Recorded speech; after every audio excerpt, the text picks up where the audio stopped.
everybody, and welcome to another episode of Association Peeps in Cubicles Drinking Coffee, our video blog where we talk about a variety of topics that are important to association professionals. My name is Rachel Luoma with Partners in Association Management.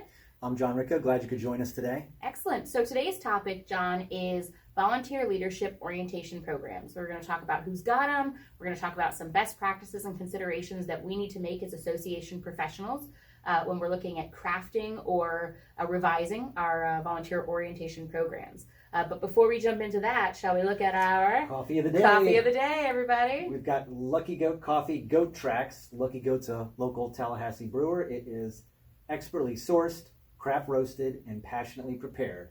And so Goat Tracks is a creamy chocolate caramel blend. Excellent. Now, how do you feel about the flavored coffees? Not big on the flavored Not coffees. so much on the flavored More a coffees. strict dark roast. Excellent. Okay. I like the flavored coffees, so I'll be taking that one home with me. It's yours. It's all yours. Excellent. Well, then let's jump into today's topic, shall we? Yeah, let's get started. Excellent. So I was reading this white paper that came out recently called Mutually Beneficial Volunteering, and it's by Peggy Hoffman and Peter Housel and Kevin Wharton. Mm-hmm. If you haven't read this lately, I highly recommend it. It's the ASAE Foundation. But it gave a picture as to what associations are doing from a volunteer orientation perspective. I thought it was startling that only 42% of people surveyed are doing volunteer programs, volunteer leadership orientation programs. I thought that number would be much higher. Mm-hmm.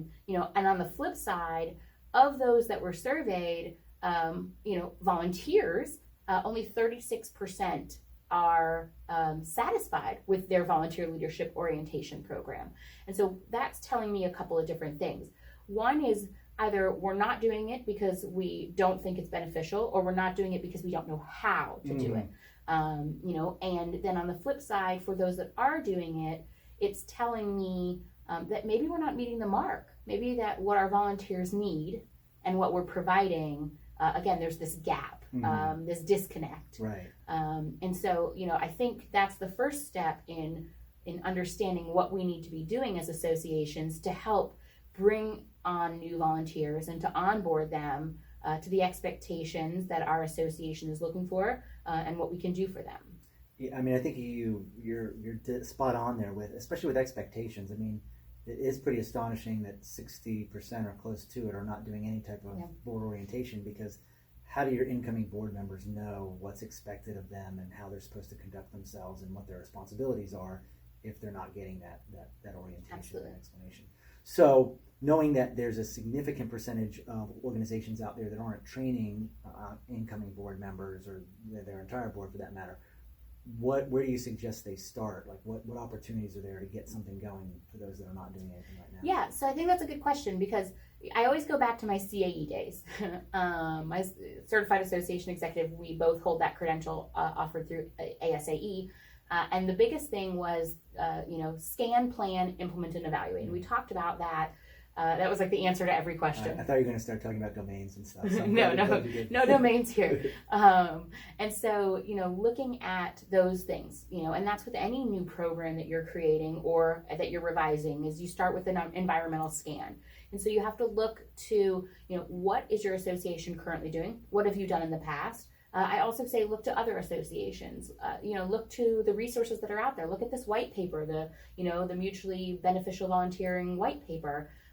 There are resources that exist that you're not starting from scratch. Right. So performing this environmental scan, I think, is going to be the first step so that you're not starting from scratch. Look to your association for associations. We're both members of the Florida Society of Association Executives and the American Society of Association Executives. Right. What resources exist there? Whether it's resources that have been uploaded to like a Collaborate type site, or posting a question of your association peers and colleagues to see what they're doing. So start with that environmental scan. And then from there, you need to plan. And planning involves asking your volunteers what they need, right? If 36% of us are meeting the needs of our volunteers, then clearly we don't understand what our volunteers need. And so, asking them, focus groups, sitting with them and saying, hey, when you came on board, what resources could we have provided you that we didn't provide you? What could we do differently? What could we do better? Are you volunteering for any other organization? What are they doing? And then planning based on who your volunteers are. We all have a variety of volunteers that come in the door with different levels of experience, who may have been on other committees, and so maybe they don't need the same level of orientation that a brand new committee member or a brand new volunteer board member might need. And so making sure that you can craft an experience for them with the information that they need. And then from there, obviously implementing it. So you've scanned it, you've planned it, and now you have to make it happen. And so what resources do you need from a staff perspective to make this happen? What budget resources do you need? What time resources do you need? You implement it across kind of all phases of your organization. Do you do it just for committees? Are you doing it for boards? And making sure that you're implementing that, and then going back and evaluating it. Asking yourself, how did we do? Asking your volunteer leaders, how did we do? This is the first time that we've done this. Where did we meet the mark? Where did we miss the mark? And then going back and kind of starting that whole process over again, I think is really important. Right. Well, I'm glad you mentioned committees too, because a lot of times we think board orientations and the training stops there, but there's multiple other areas where you can more effectively serve your members by doing some training. Absolutely. Well, Rachel, you gave a good example of what the framework looks like for orientation and training. What are some of the specifics that make a good orientation manual? Yeah, obviously it's unique to each group because each group has different information that they need to provide. But there are some common things that, could be included in every orientation program. Clearly your mission and your vision of your organization is important. We make assumptions often that people know what those are.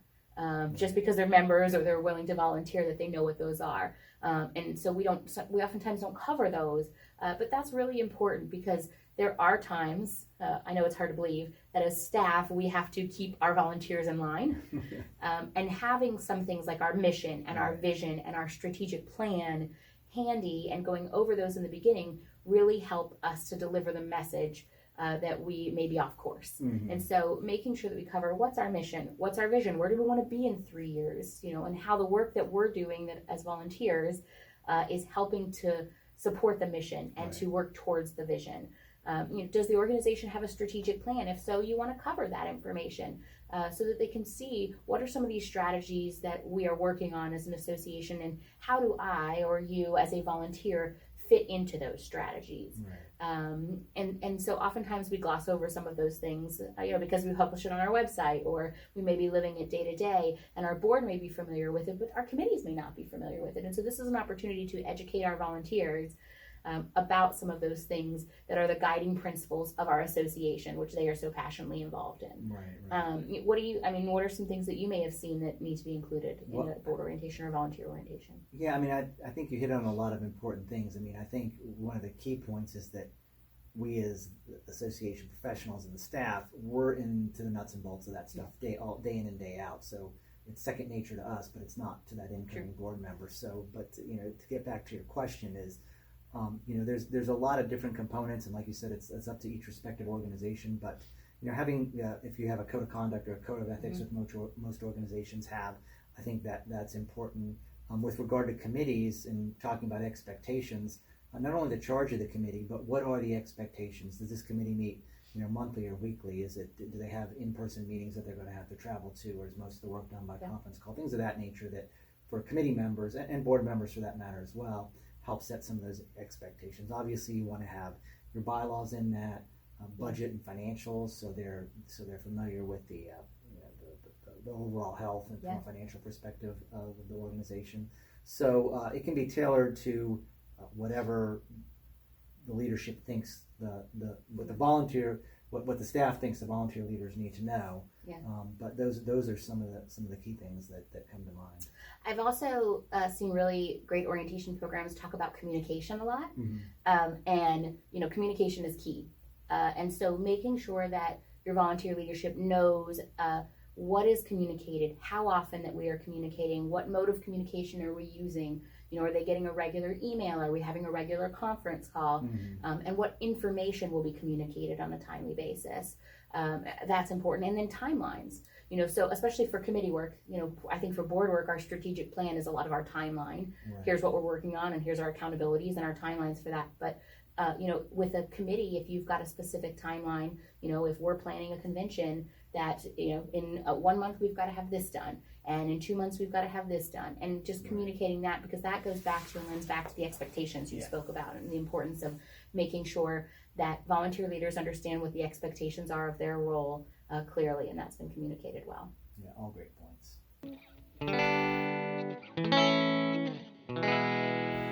So we've covered a lot of stuff here, Rachel, in terms of what should go into an orientation. What about the who and when and how and that sort of piece of the puzzle? Yeah, I mean, as adult learners, timeliness of information plays a large role in that. It's got to be done at the right time, right? If you're waiting too long to perform your board orientation, that they create expectations, volunteers create expectations of their own. And so you've got to catch them early on. And I think sometimes we also make the assumption, especially with boards, I know committees, for most of the time, you've got new committee members each year. But with some of our boards and I guess at times committees, we've got people who've been on the committee for years or the board for years. I am of a believer that everyone gets oriented each year. And so, at the beginning of your volunteer cycle, we all have these volunteer cycles when we bring in a new group of volunteers. We're holding an orientation program for everyone. One thing that you can do, especially for your committee members, your board members who have served for a long time, is get them involved in the process. Maybe they cover the part about the communication or the roles and responsibilities and talk about the duty of loyalty, care, and obedience, because they have lived it, they have served it. Maybe they're the ones who talk about, here's what we do with agendas, here's what we do with minutes. Engaging your longtime volunteers so that they're a part of the process, I think, is something that can go a long way with organizations. Well, especially when board members are hearing from their peers rather than a staff person Right. or the council or whoever might be. That's it. Everything. I feel like we're bad cop enough sometimes as staff. And so allowing your board members to speak to other board members, or your volunteers, your committees to speak to the others about what the expectations are, I think holds a lot of meaning.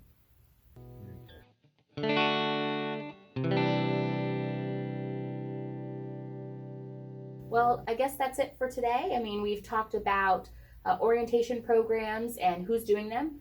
We've talked about big picture thoughts as to where to go if you're looking at starting or revamping an orientation program. We talked a lot about what to include in those orientation programs, and then maybe some tips and tricks for how to engage your volunteers in the process. So I think that about wraps up today's episode of Association Peeps in Cubicles, drinking coffee. And thanks for joining us, and we look forward to chatting with you all on another episode. have a great day.